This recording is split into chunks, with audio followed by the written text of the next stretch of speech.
Bem-vindos ao canal. No capítulo de hoje vamos falar sobre seres macabros que gostam de sangue. Prepare-se para entrar no mundo sombrio e misterioso de seres da noite, através das histórias de Mislata de Blau, Johannes Kuntius, William Dogjet, Petar Blagojevich e Arnold Paoli. Cada uma dessas histórias apresenta um aspecto único e fascinante, repletas de mistérios. Então, apague a luz, pegue uma taça de sangue e vem conferir essas histórias.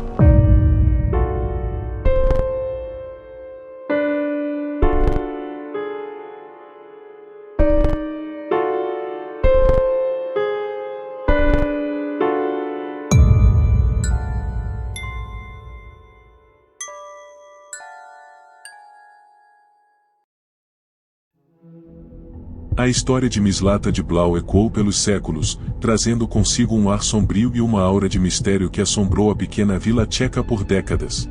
Nascido em uma família humilde, Mislata sempre foi conhecido por sua aparência sinistra e por suas habilidades místicas incomuns. Aos poucos, o jovem pastor foi se isolando do resto da população e se dedicando cada vez mais a seus estudos ocultos. Com o passar do tempo, os rumores sobre as atividades sombrias de Mislata começaram a se espalhar pela vila. Diziam que ele era capaz de controlar as sombras e os espíritos dos mortos, e que seu poder era tão grande que ele era capaz de invocar seres infernais para fazer sua vontade.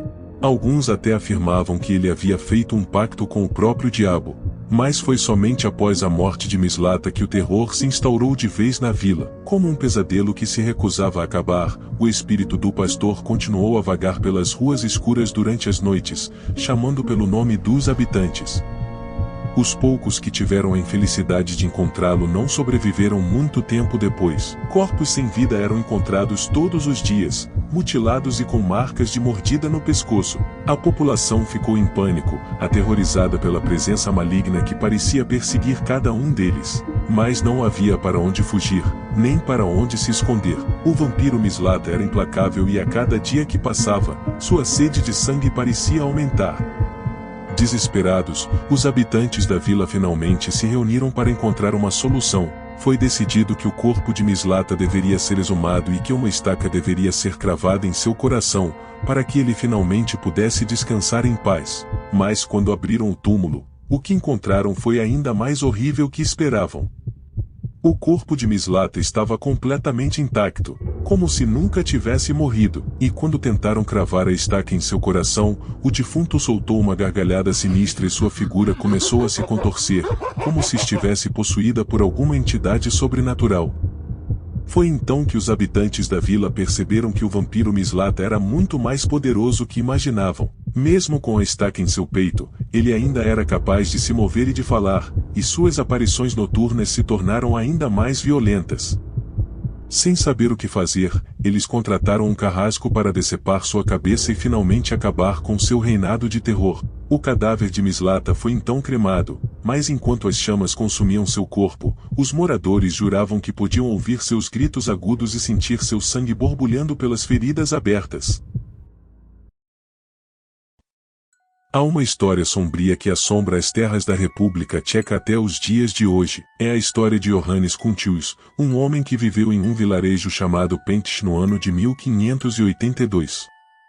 Certo dia, Johannes levou um coice violento de seu cavalo, que atingiu sua cabeça com força brutal. Embora ele tenha sido levado para casa ainda com vida, não conseguiu sobreviver aos ferimentos e sucumbiu à morte. Mas não foi somente isso que tornou sua história macabra. Enquanto agonizava em sua cama, um gato preto saltou sobre seu corpo, considerado pelos supersticiosos um sinal de mau presságio. Após o seu falecimento, os moradores da vila começaram a ver Johannes perambulando pela escuridão, deixando um rastro de morte por onde passava. O cheiro de putrefação pairava no ar, e acreditava-se que ele se transformou em um vampiro. Assustados com as andanças sinistras de Johannes, os habitantes de Pentich decidiram pôr um fim nessa história macabra. Então, desenterraram o corpo de Johannes, cortaram seu corpo em pedaços, e queimaram-no até virar cinzas. Para garantir que ele não voltasse a assombrar o vilarejo, cobriram sua cova vazia com terra. No entanto, mesmo após a execução macabra, dizem que Johannes ainda assombra a vila de Pentich até os dias atuais.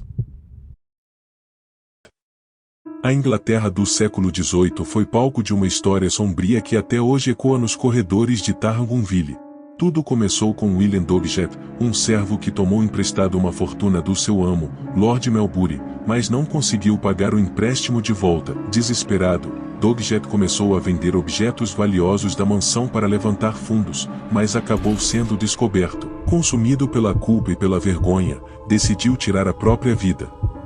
Após a morte de Doggett, boatos começaram a circular pelo vilarejo de que ele circulava em uma carruagem fantasmagórica à noite e que havia desenvolvido um gosto pelo consumo de sangue humano. Fenômenos paranormais, como portas e janelas se abrindo e fechando sozinhas, aumentaram a crença de que ele havia se transformado em um vampiro.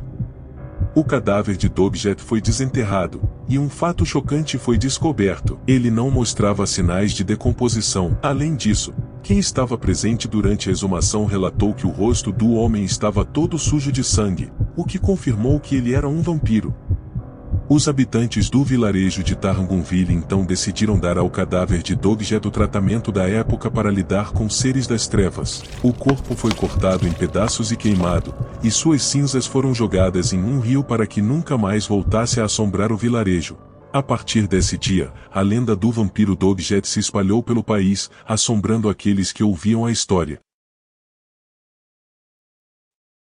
No remoto vilarejo de Kizilova, na Sérvia, viveu um camponês chamado Petar Blagojevich, que em 1725, se tornou o centro de uma história sombria e assustadora. Petar faleceu de causas desconhecidas, mas logo depois, 9 outros moradores de Kizilova morreram em circunstâncias inexplicáveis. A população ficou em pânico e começou a suspeitar que o falecido poderia estar envolvido nos casos misteriosos. Os rumores se espalharam rapidamente, e, em pouco tempo, o vilarejo estava convencido de que Petar era um vampiro sanguinário que saía de sua cova à noite para caçar suas vítimas. Os moradores chegaram a contar histórias assustadoras, como a de que Petar teria procurado seu próprio filho em busca de comida, e depois de o rapaz negar o alimento, o monstro teria matado brutalmente e bebido o seu sangue. Para acabar com as mortes inexplicáveis, os moradores de Kizilova decidiram tomar medidas drásticas. Eles se reuniram no cemitério local, convocaram o padre e um representante do governo para estar presente, desenterraram o corpo de Petar e, depois de confirmar que seu cadáver supostamente mostrava sinais de vampirismo, como ausência de decomposição, barba, cabelos e unhas crescidos, cravaram uma estaca em seu peito e queimaram seu corpo. Mas a história não acabou por aí. Dizem que durante o processo de exumação, o corpo de Petar se moveu e gemeu, o que só aumentou o terror e a crença da população de que ele era realmente um vampiro. Apesar de seus esforços para acabar com a ameaça sobrenatural, os moradores de Kizilova nunca esqueceram a terrível história de Petar Blagojevich, um infame vampiro da história sérvia. A história macabra de Arnold Paoli ecoou pelos vilarejos da Sérvia, deixando um rastro de medo e desconfiança em seu caminho. Esse bandoleiro dos Balcãs chegou em Medveda com uma história estranha sobre ter sido mordido por um vampiro otomano. Ele afirmou que havia se livrado da maldição ao desenterrar o vampiro, cortar sua cabeça e comer um punhado de terra misturado com o sangue da sepultura. Mas não demorou, Paoli morreu, alimentando os boatos de que ele também era um vampiro sedento por sangue humano. A população local começou a relatar ataques de Paoli, além de avistar o suposto vampiro saindo de sua cova. Com o passar do tempo, mais e mais pessoas afirmaram ter sido vítimas do bandoleiro das trevas, até que um total de 16 indivíduos foram afetados pelos seus ataques. A solução para acabar com a maldição de Paoli foi desenterrar seu corpo, e viram que seus olhos estavam abertos e que havia sangue escorrendo de todos os orifícios de seu corpo. O horror tomou conta do vilarejo quando perceberam que haviam sido assombrados por um vampiro. Para se livrar da ameaça sobrenatural, os moradores de Medveda decapitaram o cadáver de Paoli e queimaram seus restos mortais. Mas isso não foi suficiente para apagar o trauma causado pelo medo do vampirismo, que se espalhou por toda a região como vírus. A história de Arnold Paoli se tornou uma lenda sombria e sinistra, uma lembrança constante de que o mal pode estar ao nosso lado, espreitando na escuridão. De Mislata de Blau, a Johannes Kuntils, de William Doggett a Petar Blagojevich, e Arnold Paoli, Cada uma dessas histórias traz uma perspectiva única e sombria sobre essas criaturas. Espero que tenham gostado. Se quiserem conhecer mais sobre essas e outras lendas, não deixem de se inscrever no canal, e se você passou por alguma experiência macabra em sua vida, compartilha nos comentários. Até o próximo capítulo.